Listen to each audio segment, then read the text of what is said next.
Hey guys, happy Thursday. We are almost to the end of the week, and I'm just so excited to connect with you today. And today I want to talk about big feelings, okay? And let me just share a story with you. So I can remember that there were some days, and these days at this season of my life happened all the time. Now in my season of my life that I'm in now, they happen, but not quite as frequently, that I just feel paralyzed. I felt like I could not move forward at all on this particular day with the things that I needed to do on that day. And I don't know if you've ever felt like this, but I had a long list of things to do because, hello, as moms, we always have a long list of things to do. And, and my kids were just acting normal, but everything felt overwhelming and crushing. And, every time I'd sit down, my kids would just swarm around me and want to sit in my lap and ask me, hey, can you get me something to drink, or tattle about of their sibling. And it just all felt like I was being suffocated. And that was compounding the fact that I had so many things I needed to do and I was not getting started in anything. And that was making me feel really defeated. And no matter what I tried, I just couldn't snap out of that funk I was in. And everything else was making it worse. All the noise around me, all of the chaos around me, and me trying to get a grip and get in control, and even just the most basic thing, I kept feeling so much frustration bubbling up inside of me that I couldn't move. It's like I was literally paralyzed. And it got to be pretty gloomy, honestly. And and my thoughts started racing, and the frustration just kept mounting and mounting and mounting very, very fast. And the sad thing was, in this season of my life, where this, like I said, this was actually the reality that I was functioning in. And it was very depressing. It was very sad. I cried a lot. I was very upset all the time. And I wasn't moving in any direction. Every time I would gain some traction, I would lose it. I was never able to gain some control and keep that momentum going so that I could be in control. And so that was really frustrating. And what I realize now, knowing what I know now and looking back, is that those feelings were what I needed to deal with. And what I know now is that the feelings were not the root issue, because our thoughts create our feelings. Our beliefs and our belief systems and our thoughts create our feelings. Okay? So knowing what I know now, if that were to happen to me now, and it does happen to me now, I don't have a perfect life. I'm not always in control, but I do have days like that. But the difference now is, when I have a day like that, I can shift, and the day doesn't have to end even though the day starts like that, the day does not have to end that way.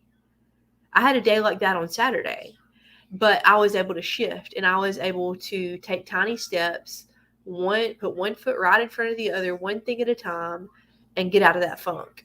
And it did not become a pattern. It did not become my reality like it was at one time in my life, because I've worked too hard to get out of that. I've done too much work to go back to that. I'm never going back to that. I'm never going back to perpetual survival mode. And so what I did was, first of all, was becoming aware of how I felt, and asking myself, what am I thinking that's causing me to feel this way? Because a lot of times we're not even aware of our thoughts. Our thoughts may even be subconscious, and we may need to do some digging to get to the root of why we're feeling that way. And then the next thing I did very quickly was, I shifted what I was doing at the time. So if I was trying to create something for my business and I wasn't going anywhere, it was making me feel anxiety, I needed to go do something else. I needed a shift. I needed a change of scenery.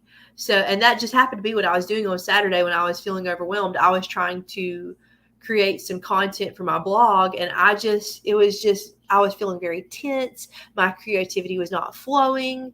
Everything was stressing me out. I could feel that anxiety mounting. So when I became aware of how I was feeling and how this was not serving me, I went to go wash dishes, because that was mindless. And that was something that when I finished, I could be like, okay, I got something accomplished today. That was something productive that I don't have to worry about for a little while longer. And I finished it. And that helped me in that moment to quickly get out of, there were still more things I needed to do, but that was the first step to getting out of that place. And I don't know if you follow the Enneagram, but I'm an Enneagram 4. And for me, productivity is very important. And when I get too cerebral, when I get too focused in my thoughts can spiral out of control and they can get dark.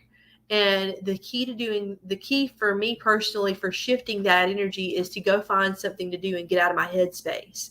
And I feel like that can apply to a lot of people, not just fours on the Enneagram, because I think that's a powerful tool. And then the next thing is I was just able to do one thing at a time and really decide, okay, what's going to be the best thing for me to do right now. And by the end of the day, I felt so much better. And I was able to look at things I crossed off my to-do list. It was not everything. It was not even maybe half of the things I had on my to-do list, but I felt better. And that was a big deal. And so, that's how I got out of that pattern, and those big feelings were not holding me back anymore. So I just want to offer that to you, and just put one foot in front of the other. If that's how you're feeling, put one foot in front of the other and focus really on your feelings. A lot of times people tell you, oh, don't worry about your feelings. Your feelings don't matter. Your feelings do matter. That is a lie. That is bullcrap if people tell you that your feelings don't matter. Your feelings are like your check engine light on your car. And if you think your check engine light doesn't matter, you're going to be on the side of the road soon. And I think that your feelings are the same thing. So last thing I want to tell you is if you are not a member of my group, come join my group. It's the happening place to be. Survival mode to successful mompreneurs of little kids creating momentum. And I'm going to be doing a challenge the last week of December there, and it's only going to be in this group. And I just can't wait for you to see there. We're going to be talking about how to set the right goals for 2022. So I will see you tomorrow on Friday.